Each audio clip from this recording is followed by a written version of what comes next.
Hare Krishna. I am Radhika Pyari Devidasi, and this is the continuation of the Mahabharata series retold by Krishna Dharma Prabhu. Part 2, Chapter 13 Drona in Command. Dhritarashtra's pitiful voice echoed around his great chamber. How has Bhishma fallen?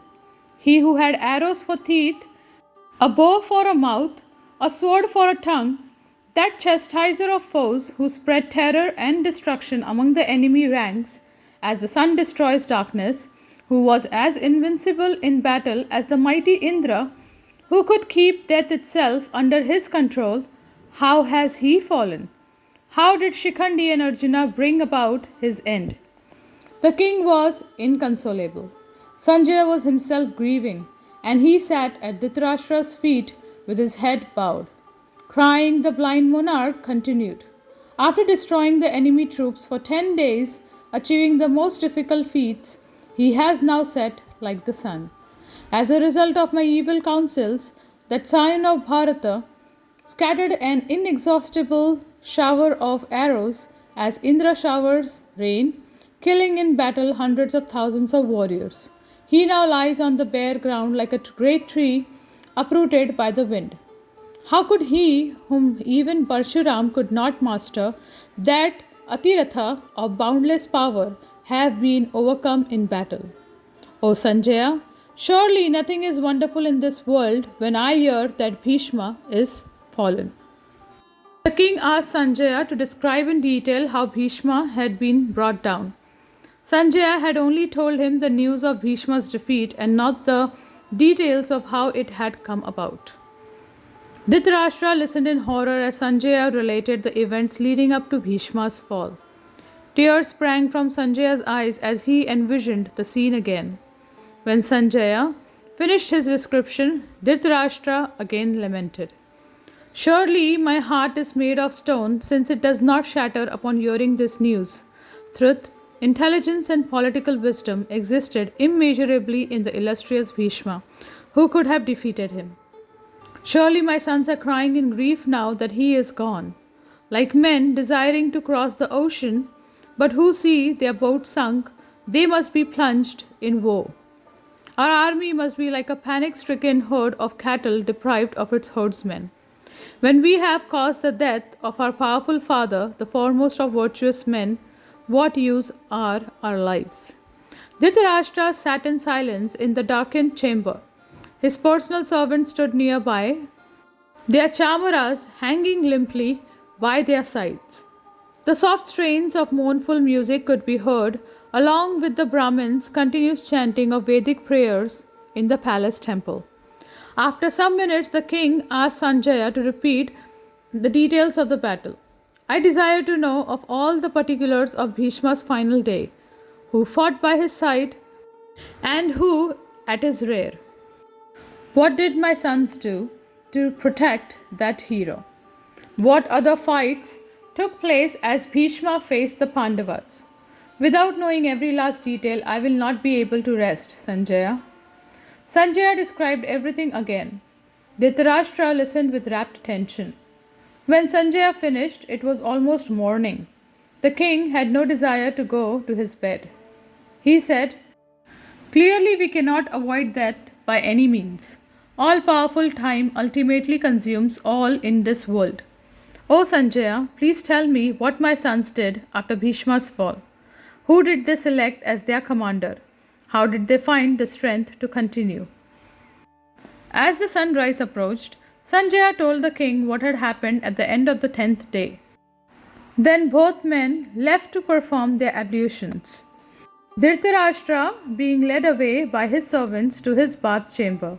After their religious rituals and prayers, they returned to the hall and Sanjaya began to describe the events of the 11th day. After all the kings had left Bhishma, Karna quietly left his tent and rode across the battlefield. As the moon rose in the eastern sky, he picked his way on his red charger through the eerily lit scenes of destructions. Vultures flapped into the air and hyenas growled as he made his way towards the spot where Bhishma lay on his bed of arrows. It was easy to find 100 warriors surrounded him and had lit torches to keep the animals away. Karna dismounted and fell at Bhishma's feet. He spoke in a choked voice. I am Radha's son, O foremost of Kurus. I am he upon whom you always looked with enmity. Bhishma opened his eyes and turned towards Karna. Dismissing the guards, he told him to come closer. He spoke affectionately. Come, dear son, you are always my opponent because you sought always to outdo me. If you had not come here, then all would not have fared well for you. Bhishma felt no anger towards Karna. He had reprimanded him only out of genuine concern for him. The old Kuru chief knew who Karna was and had always desired his welfare. He lifted his head slightly. O mighty armed one, you are the son of Kunti, not Radha. Adhiratha is not your father. The mighty sun god sired you, O hero. This I have heard from both Narada and Vyasa. It cannot be false. O child, I bear you no malice. I spoke harshly only to check you. Seeing that you would abuse the Pandavas for no reason at all, I tried to curb a behavior that would lead only to your own grief. Karna knelt by Bhishma's side, his eyes dim with tears at the sight of Bhishma's condition. Despite their many arguments, he had always respected the grandfather. He could not deny Bhishma's nobility and power, and he knew his words were never malicious, even if they were hard to accept. Bhishma closed his eyes in pain, then continued. O Karna, your birth was attended with sin. Thus your intellect has always been perverted through no fault of your own. For this reason I tried to correct you in the assembly of Kshatriyas. Yet your prowess and might are equal to those of Arjuna. You are devoted to the Brahmins, attached to the duties of your order, and are in no way inferior to a celestial. Today I relinquish any wrath I formerly felt for you. If you wish to do me good, then join with your brothers, the Pandavas. Let the hostilities cease with my fall. Along with Duryodhana, be reconciled with the Pandavas and let us see all the world's kings freed from anxiety and danger. Karna's head fell. I know all this, O mighty armed hero. I know I am Kunti's son. But she disowned me and I was raised by a charioteer. Having enjoyed Duryodhana's wealth and friendship for so long, how can I disappoint his hopes? Setting at naught my wealth, sons, wives, and even my body and honor, I will strive for Duryodhana's good. To serve his interest, I have incited the Pandavas against me. The result is inevitable and cannot now be avoided. What man ventures to overcome destiny by his own endeavor? Karna looked around the moonlit field. It was littered with bodies. The next day he would fight. He had waited long. Each day hearing of the fight and how many of Duryodhana's soldiers were being slaughtered, Karna had felt increasingly frustrated. He longed to show his friend his gratitude for everything he had done for him. Now his chance had come. Folding his palms, he said, O sire, I cannot renounce the hostility I feel for the Pandavas. Although I know them to be invincible, protected by Vasudeva's powerful son, I will nevertheless fight against them. Please give me your permission. Please also forgive any cruel words I may have uttered against you. Bhishma looked into Karna's face and saw his determination. If you cannot give up your enmity for the Pandavas, then, O Karna, I grant you my permission. Fixing your mind on heaven, fight with them to the best of your power. Arjuna will deliver you to the blessed regions reserved for heroes who do not retreat. Casting off arrogance and depending on your own prowess, go forth and seek a warrior's death. What can be more glorious for a Kshatriya? Go with my blessings. I forgive you any harsh words you may have addressed to me. Bhishma again closed his eyes. Karna rose and mounted his horse. In a few moments he had vanished into the darkness, leaving Bhishma lying once more in yogic meditation.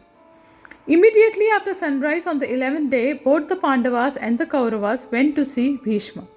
After paying their obeisances, they stood by as maidservants smeared his forehead and temples with sandalwood paste. The servants also sprinkled him with unbroken paddy and placed fragrant garlands of forest flowers around his neck. Thousands of people came from the encampments to see Bhishma lying on his bed of arrows. They marveled at his fortitude and determination, like a great ascetic who, having fasted for years, keeps his life force circling within his bones. The Kuru chief awaited his final moment. Putting aside their armor and weapons, the soldiers of the two armies gathered around the fallen hero. Bhishma opened his eyes and looked around, moving his head slightly. He lifted his hand and said, "Please bring me water." Hearing Bhishma address them in a rasping voice, the Kauravas quickly fetched jars of cool water. They also brought food, which they set out before him. Bhishma shook his head. "I will no longer accept articles of human enjoyment. I have passed away from the society of men and am lying here on an arrow of bed only until the moment is right for me to die. Where is Arjuna?" Arjuna stepped forward and stood with folded hands before Bhishma. "What would you have me do, O grandsire? My body is burning. I am pierced all over with your arrows and feeling extreme pain.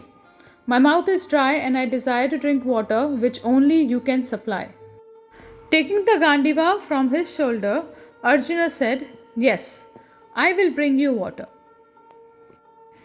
He walked around Bhishma 3 times, then fixed a bright golden arrow to his bow. After chanting a number of Vedic aphorisms and empowering the arrow with the celestial Parjanya weapon, he fired it into the earth close to Bhishma's head. At once, a jet of pure, cool water gushed out. The nectar like water rose up in a fountain and went directly into Bhishma's mouth. A gasp went up from the assembled Kshatriyas. They cheered and waved their garments. The Kauravas shivered in fear as they saw Arjuna's skill. After slaking his thirst, Bhishma said, "O mighty armed hero, your act was not wonderful because you are the ancient sage Nara incarnate. You are the best of all archers and along with Krishna can perform deeds that even the gods cannot accomplish. You possess every celestial weapon." Bhishma looked at Duryodhana. "O son of Dhritarashtra, see here Arjuna's prowess. None can defeat him in battle, even if they are assisted by the combined forces of the gods and asuras. Therefore, let all enmity between you cease from today on. Let the war end with my fall. Give half the kingdom to Yudhishthira and live together in peace. This would be most beneficial to you and your dynasty.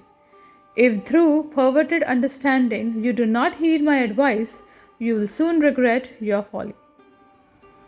Bhishma was finding it a strain to speak. His voice trailed off and he closed his eyes. Duryodhana said nothing. Karna stood by his side and he looked balefully at Arjuna. It was clear that the battle would continue. The kings paid their respect to Bhishma once more and returned to their camps. Pulling on their armor, cleaned and polished after the previous day's fight, they mounted their horses and chariots. They rode out solemnly towards the battlefield, followed by waves of infantry clad in mail and wielding spears and swords. Great elephants rocked about and trumpeted furiously. As the vast armies amassed, conches were blown and drums beaten. In his tent, Karna was attended by a number of servants. They fetched his effulgent armor, studded with hundreds of gems, and his bright helmet. With his mouth set in a firm line, Karna fitted his iguana skin gloves and leather arm protectors. The servants loaded his chariot with thousands of oil-soaked arrows with their heads of iron and steel. They also loaded onto the chariot 50 bows of the finest make, as well as swords, maces, axes, darts, and lances. Smeared with red sandal paste and garlanded with fresh flowers, Karna climbed aboard his chariot. All around him, Brahmins performed Vedic rites to invoke auspiciousness. As he moved off, musicians beat kettle drums and blew trumpets. Standing on the broad terrace of his chariot, Karna said to his driver, "Take me at once to the place where Arjuna stands. Even if all-devouring death protects him, he will not escape me. I will confront him in battle and either send him to the next world or go there myself." Following Bhishma's trail, Soon Duryodhana joined Karna, and the two friends rode to the front of the Kuru forces. The other warriors were cheered by the sight, and they roared and twanged their bowstrings. Seeing Karna shining like a smokeless fire, Duryodhana felt that his enemies were already slain. He smiled and said, O foremost of men, in you I have found a suitable commander for my troops. Tell me now what you consider beneficial for our army. With Bhishma fallen, we have no leader. An army without a chief perishes like a rudderless boat on the high seas. Tell me who you feel should be the commander in chief. Karna waved an arm towards the leading chariot fighters. Practically, any of these great warriors could head your army. They are all acquainted with martial science and possessed of undaunting prowess. Still, only one man can be our leader. We must be cautious not to depress those who are not chosen. Therefore, I feel we should select Drona. He is the oldest and most experienced. Indeed, he is the preceptor of many heroes fighting in this war. None will object to his command. As the gods, hoping to defeat the demons, made Kartikeya their commander, so you should make Drona the chief of your army. Duryodhana agreed. He rode over to Drona as the two men were worshipped and eulogized by bards and singers. Duryodhana said, O great hero, among all this host of kings, none can be as good as a protector as you. You are a Brahmin and of noble birth. You know the Vedas, and your skill, power, and wisdom are unparalleled. Like Indra leading the celestials, become our commander in chief, who can match you on the battlefield. Even Arjuna will not dare approach us with you at our head. Drona stood tall on his chariot, his great bow by his side. With his white hair and beard and his silver armor, he shone like the moon on a clear night. Raising his hand in blessing, he replied, I am versed in the Vedas, and there are 6 auxiliaries, and I know the science of weapons. I will therefore offer battle to Pandu's sons. Conquering the Panchala and Somaka armies, I will range across the field, striking terror into our enemies' hearts. But, O monarch, I doubt I will be able to slay Drishtadyumna, for that hero was born to kill me. Not caring for the prophecy, Duryodhana arranged for the ceremony to install Drona as commander. Duryodhana himself could ensure that Drishtadyumna was kept away from Drona. In any event, it was hard to believe that the Panchala prince had the power to kill Drona. The two had already met on several occasions, and Drona had proved more powerful every time. Perhaps the so-called prophecy would prove to be nothing more than a rumor. With the investiture complete, the Kaurava troops sent up a shout and played their instruments in unison. With his head still wet from the sacred waters used in the ritual, Drona remounted his chariot and led the army into battle. Duryodhana rode by Drona's side. As they proceeded towards the fight, Drona said, O king, I am honored by this office of commander in chief. I wish to repay you in some way. Please tell me what you desire, and I will endeavor to accomplish it. Duryodhana thought for a moment and replied, O preceptor, if you would give me a boon, then capture Yudhishthira and bring him to me. Drona looked surprised. Fortunate is that eldest son of Kulti that you desire his capture and not his death. Surely it is wonderful that not even you can feel malice towards him. Why, O monarch, do you not wish to kill him? Would not his death end this conflict and bring you victory? Could it be that, rather than killing the Pandavas, you wish to re-establish brotherly feelings among you? A sly grin played around Duryodhana's mouth. Yudhishthira's death, O teacher, would not bring me victory. If he were killed, Arjuna would be so angry that he would utterly annihilate us. I have come to accept that even the immortals cannot slay all the 5 brothers. Thus I see Yudhishthira's capture as a means to secure my victory. With him under our control, the war will end. Again challenging him to dice, I will send all the 5 brothers back to the woods. Thus will my victory be established. Drona gazed at the smiling Duryodhana for a moment. It was obvious he had experienced no change of heart. His mind was fixed. Still, Drona thought he had a duty to perform. He took a deep breath. If the heroic Arjuna does not protect Yudhishthira, then you may consider him captured. But if Arjuna stands before him, I will not be able to carry it out. Not even Indra, with all the celestials, could overpower Arjuna and capture Yudhishthira before his eyes. I may be his preceptor, but he is far younger in years and has acquired weapons known only to the best of the gods. You must somehow draw him away from Yudhishthira, and then I will strive to take the king captive. Duryodhana cheered Drona. Knowing that he was partial to the Pandavas, the Kaurava leader broadcast Drona's promise to all the other commanders. He wanted to ensure that Drona was held to his words. As the Kaurava heard of the plan, they shouted in joy. Surely victory would soon be theirs. Who could resist Drona? The news of Duryodhana's plan soon reached Yudhishthira.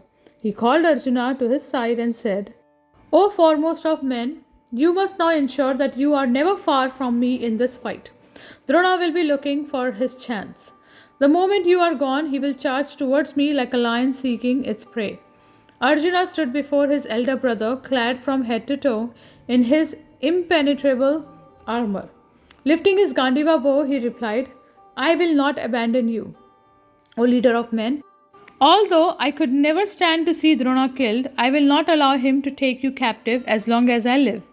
The sky with all its stars may drop, the earth may shatter into fragments, but Drona will not capture you in my presence. Duryodhana's plan is futile. Rest assured, O king, I am always endeavoring to keep my vows. Do not be afraid, therefore, of Drona. Arjuna mounted his chariot and took his place at the head of the army along with Drishtadyumna and Abhimanyu. As they led their forces into battle, a deafening roar filled the four quarters.